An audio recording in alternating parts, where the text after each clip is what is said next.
Levante la mano, ¿quién viene por primera vez? ¿Quién nos visita por primera vez el día de hoy?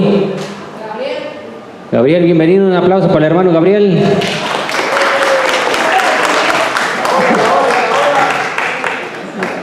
Bueno, mi nombre es Juan Manuel Rodríguez. Este va a ser mi segundo tema que comparto con ustedes.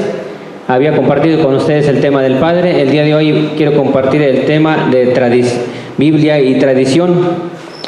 Levante la mano, ¿quién tiene este libro? Quien no lo tenga, por allá los hermanitos, los que tienen la literatura, si tienen pueden pasar ahí con ellos para que lo adquiera. Obviamente ahí tiene un costo, obviamente es muy económico, ¿verdad? Vamos a estar trabajando en ese libro, Diálogo con los Protestantes.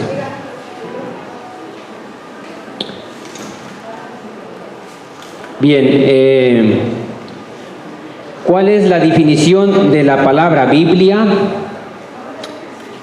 La definición es la palabra de Dios revelada y inspirada de forma escrita. Esa es la definición de la palabra Biblia.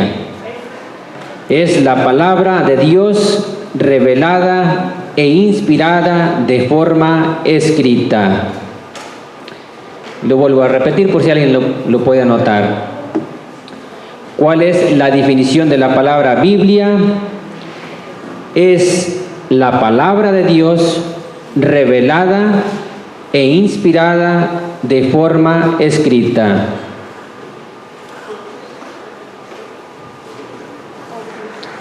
Es la palabra de Dios revelada e inspirada de forma escrita.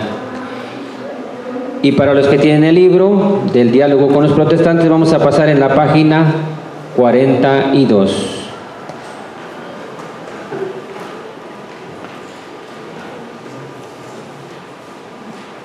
Y voy a compartir aquí. Dice, para los protestantes, revelación y Biblia coinciden perfectamente, puesto que en la Biblia se encuentra toda la revelación. Para nosotros los católicos la revelación es más amplia y abarca la Biblia y la tradición.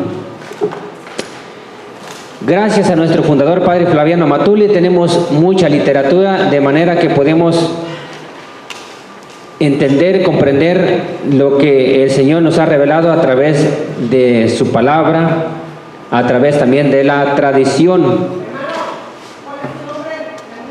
Juan Manuel Rodríguez.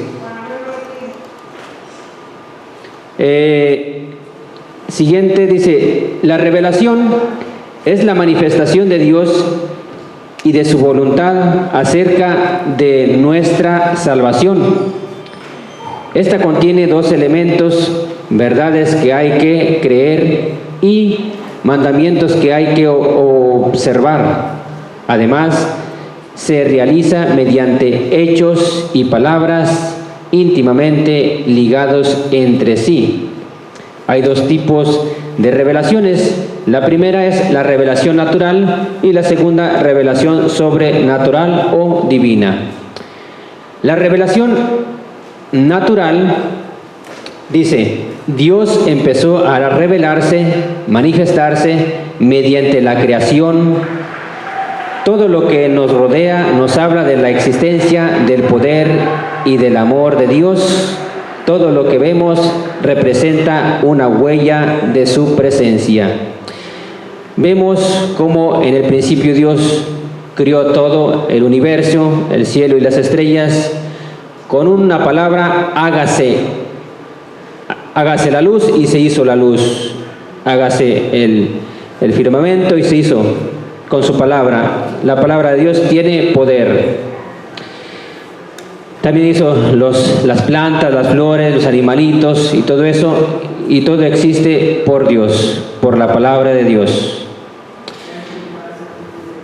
Una vez estaba escuchando un video de nuestro fundador, Padre Flaviano Matuli, cuando decía que un maestro estaba dando clases a sus alumnos y les decía a sus alumnos que Dios no existía, que todo era por casualidad.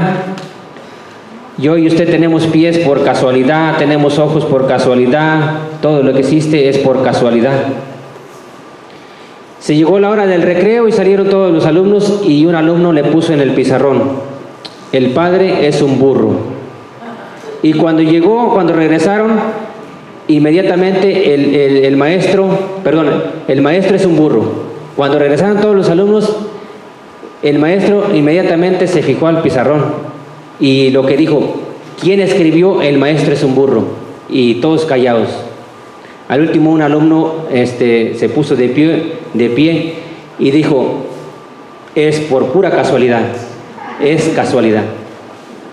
Entonces, el hecho de que él entendiera en ese momento, pues obviamente no fue casualidad. O sea, el maestro jamás volvió a hablar de ese tema ni poner, ¿verdad? Porque pues obviamente él inmediatamente se dio cuenta que alguien había escrito eso, no fue casualidad, ¿verdad? Entonces todo lo que existe, todo lo que vemos en nuestros ojos, la naturaleza, no es casualidad. Dios lo ha hecho todo.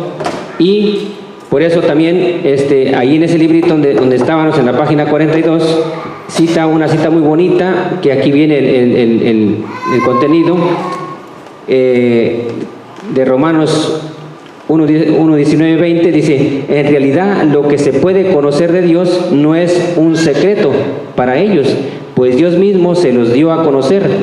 Pues si bien no se puede ver a Dios, podemos, sin embargo, desde que Él hizo el mundo, contemplarlo a través de sus obras y entender por ellas que Él es eterno, poderoso y que es Dios. Entonces, ahí vemos la primera parte, que es la revelación natural.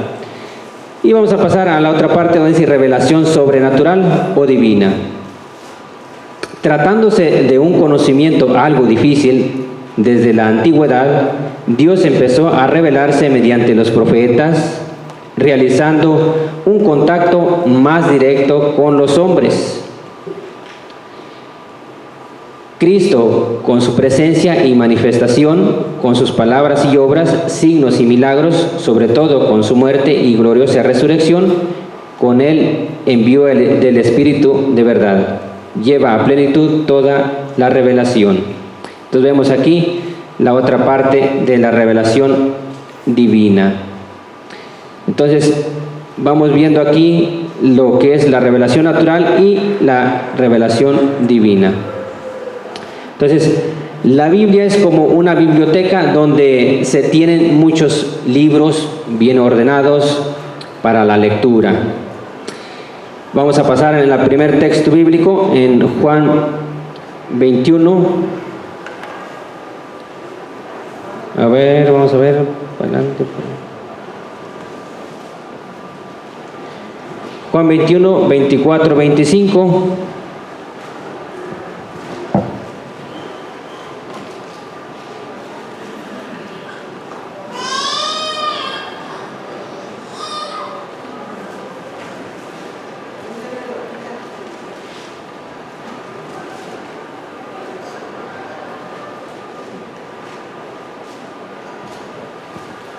Dice: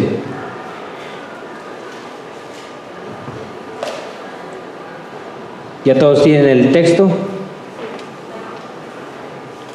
Juan 21 del 24 al 25. Este es el mismo discípulo que da testimonio de estas cosas y que las ha escrito aquí. Y nosotros sabemos que dice la verdad. Jesús hizo también otras muchas cosas. Si se escribieran una por una, creo que no habría lugar en el mundo para tantos libros. Entonces, esta es palabra de Dios. Dice la palabra de Dios que no habría lugar para escribir tantos libros. Solamente tenemos en la Biblia, en el Antiguo Testamento, 46 libros y en el Nuevo Testamento 27 libros. Da la totalidad de 73 libros. Bien, entonces, tradición es igual a transmisión de doctrinas, transmisión oral o escrita de los hechos o doctrinas que se relacionan con la religión. Existen también expresiones correlativas de la palabra tradición, como transmitir, recoger, decir, oír, dar y recibir. El maestro, el rabí, es el padre que da. El oyente es el hijo que recibe. El maestro debe, ante todo, mencionar sus fuentes. El que dice una palabra debe decirla en nombre del Creador de esa palabra. Solo el que oye puede transmitir la palabra, lo que el profeta ha oído. El discípulo debe ser como una esponja. Debe transmitir fielmente la instrucción con las mismas palabras y aún con la misma entonación del maestro. Por eso dice San Pablo: sed mis imitadores como lo soy de Cristo. Para quien quiera anotar esa cita bíblica, está en 1 Corintios 11:1. Sed mis imitadores como lo soy de Cristo.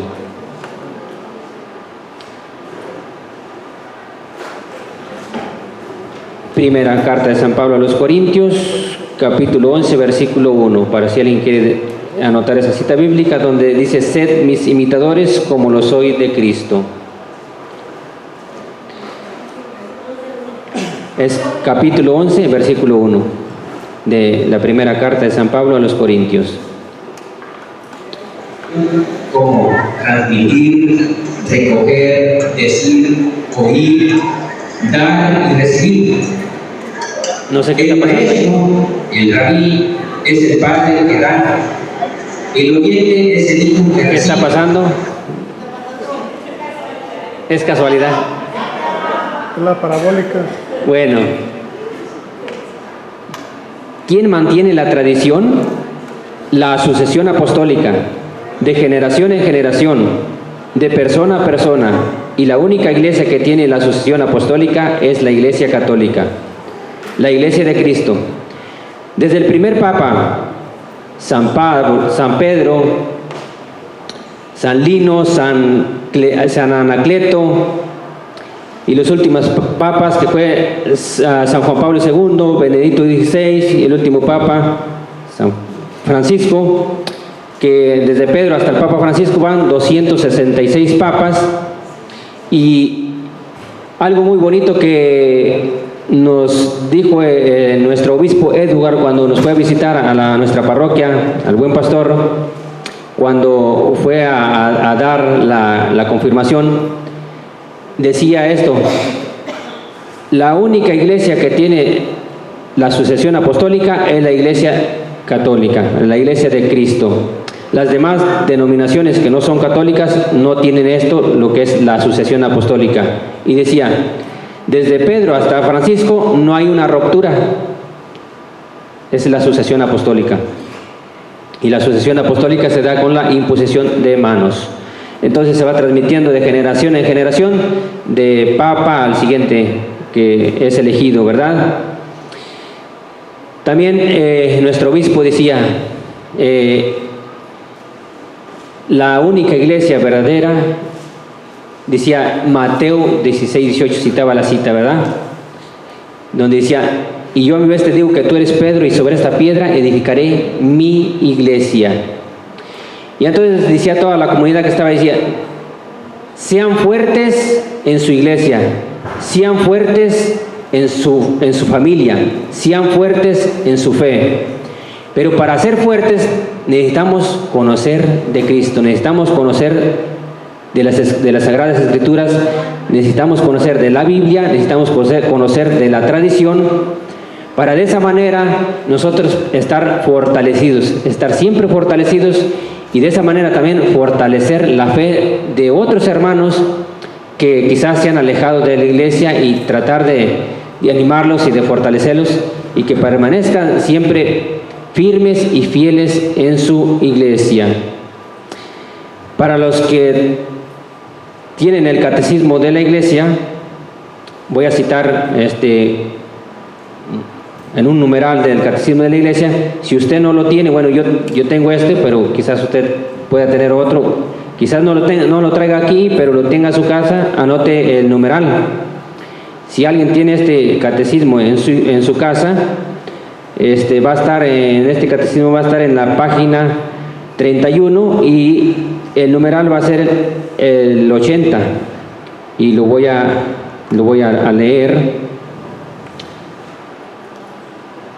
Dice: la tradición y la Sagrada Escritura están íntimamente unidas y compenetradas, porque surgiendo ambas de la misma fuente, se funden en cierto modo y tienden a un mismo fin.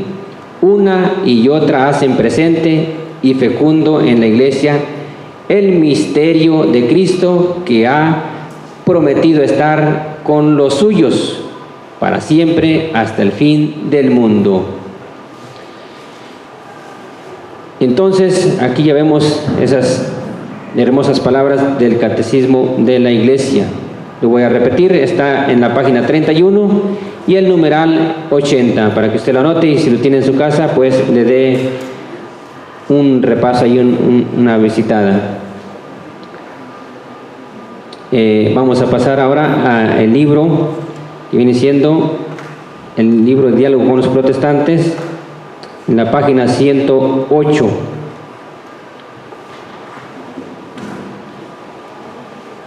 Página 108. Vamos a ver si lo tengo por aquí. Página 108.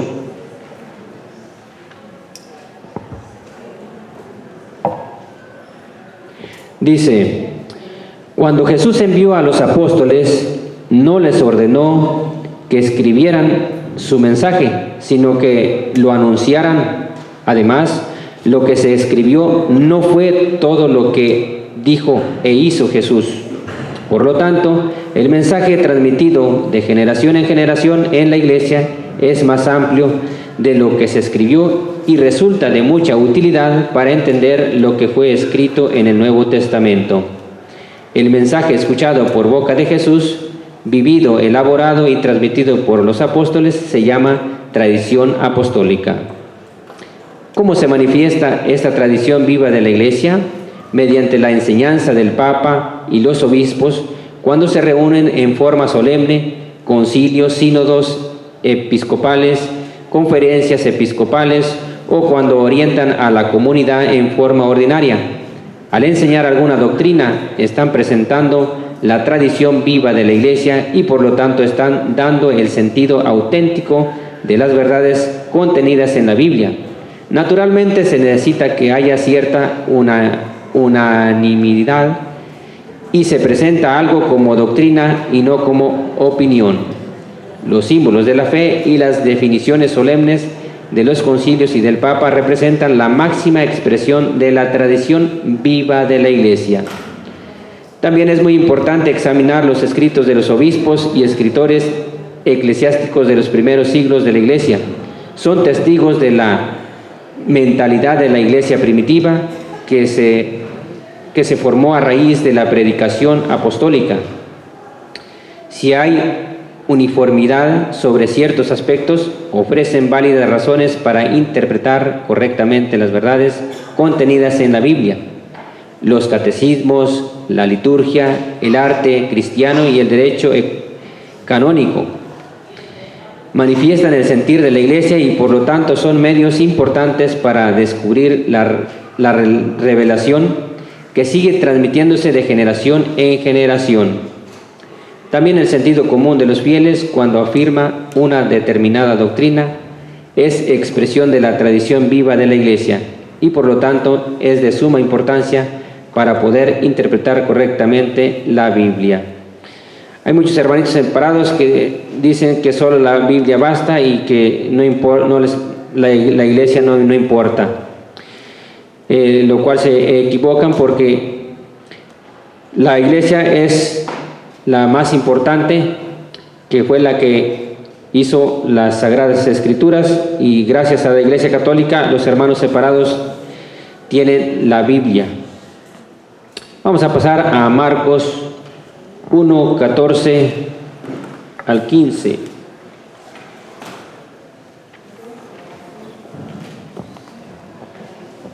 Marcos 1, 14, 15.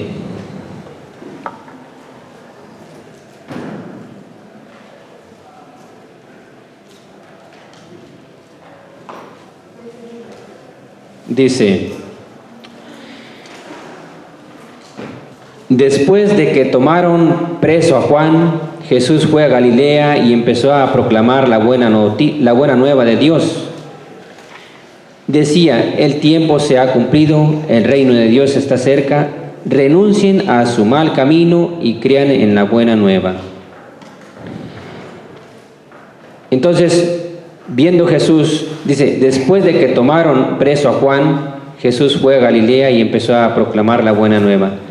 Jesús, viendo que habían apresado a Juan, obviamente sabía que después de ser apresado lo iban a decapitar. Entonces él empieza a proclamar la buena nueva. Y Juan pues era el que predicaba sobre el arrepentimiento. Ahí va abriendo el camino para este tiempo que Jesús iba a predicar la buena nueva de Dios. Y decía: el tiempo se ha cumplido, el reino de Dios está cerca, renuncien a su mal camino y crean en la buena nueva. Jesús es el reino, Jesús es la buena nueva. Jesús es para todos y la buena nueva también es para todos. Vamos a ver allí en su librito, en el diálogo con los protestantes,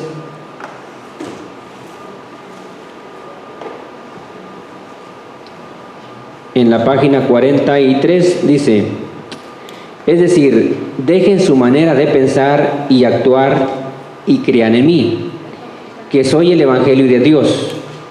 En realidad, el Evangelio no es un mensaje y nada más. Antes que nada, es una persona, Cristo mismo. Por lo tanto, todo lo que Cristo hizo y enseñó es Evangelio.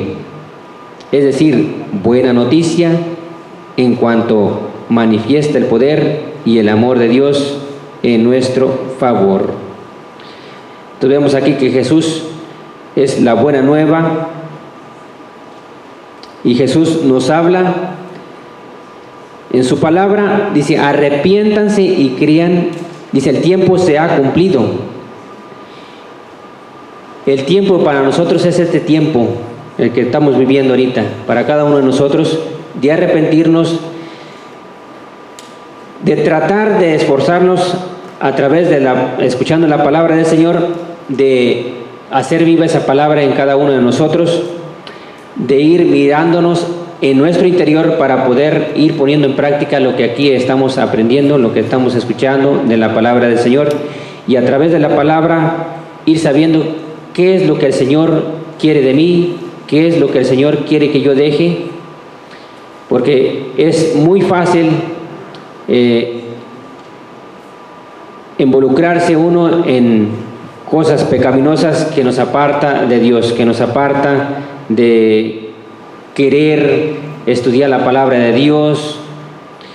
Y es importante para nosotros hoy en día la palabra del Señor. Si usted va con una persona que no es católica y le empieza a hablar de Dios, pero a veces que ya las personas no se conforman con que usted les dé su opinión, quieren algo más fundamental, algo que esté fundamentado en las Sagradas Escrituras. Entonces es bien importante el aprenderse las Escrituras, obviamente no de memoria, pero quizás algunos textos bíblicos que le puedan ir ayudando, no solo para los demás, sino que para uno mismo, y compartir lo que el Señor nos va regalando a través de estas enseñanzas que vamos recibiendo, y ir tratando de ser cada día mejores personas. Vamos a pasar ahora al siguiente texto bíblico, Marcos 16, 15 al 16.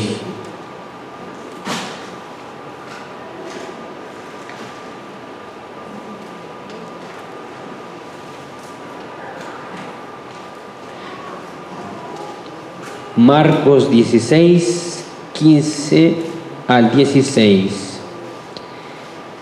Dice, y les dijo, vayan por todo el mundo y anuncien la buena nueva a toda la creación.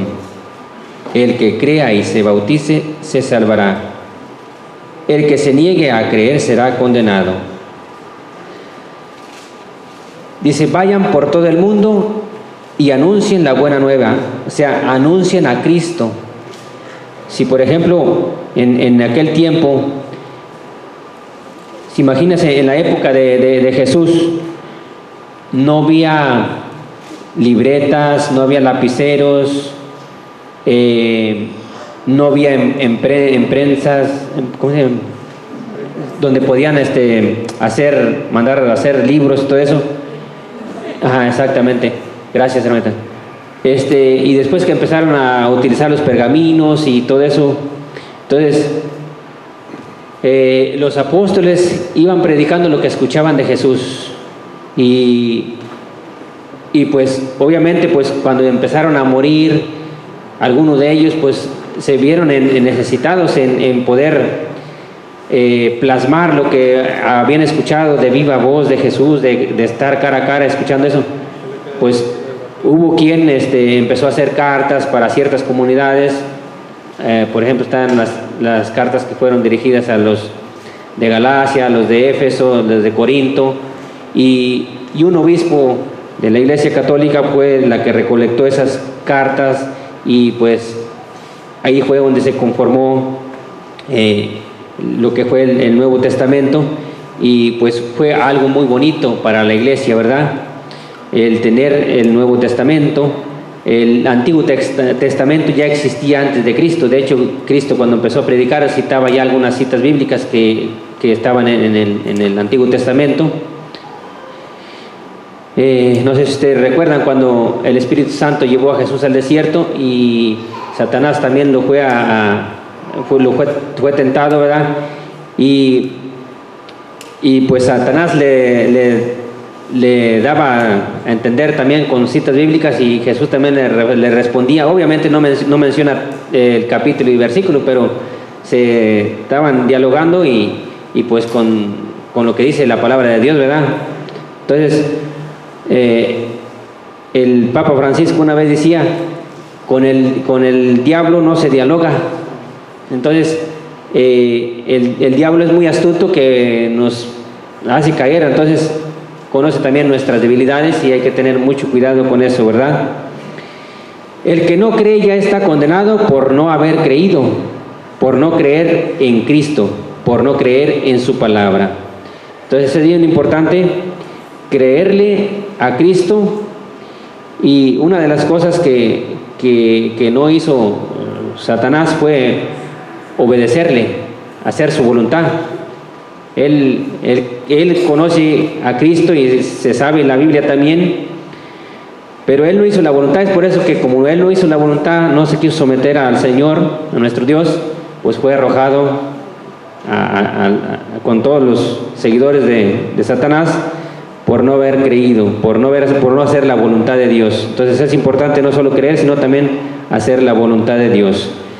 Voy a citar otro numeral del Catecismo de la Iglesia para que lo anote. Está en la página 30 y va a ser el numeral 76. Numeral 76, página 30. La transmisión del Evangelio según el mandato del Señor se hizo de dos maneras: oralmente, los apóstoles con su predicación, sus ejemplos, sus instituciones, transmitieron de palabra lo que había aprendido de las obras y palabras de Cristo y lo que el Espíritu Santo les enseñó por escrito. Los mismos apóstoles y otros de su generación pusieron por escrito el mensaje de la salvación inspirados por el Espíritu Santo. Entonces, mediante la palabra del Señor y mediante la iglesia de nuestro Señor Jesucristo, tenemos la oportunidad de trabajar por nuestra salvación. Jesús en su iglesia nos dejó medios de salvación que son los sacramentos, el bautismo, la confirmación, la Eucaristía, la confesión. Nos dejó también otros sacramentos que como el sacramento del matrimonio, el orden sacerdotal, los santos óleos, que son medios para santificarnos, para ayudarnos a ir trabajando por nuestra santidad. Hay una frase donde dice: sean santos como vuestro Padre Celestial es santo. Vamos a leer Mateo 28, 19, 20. Mateo 28, 19, 20. Mateo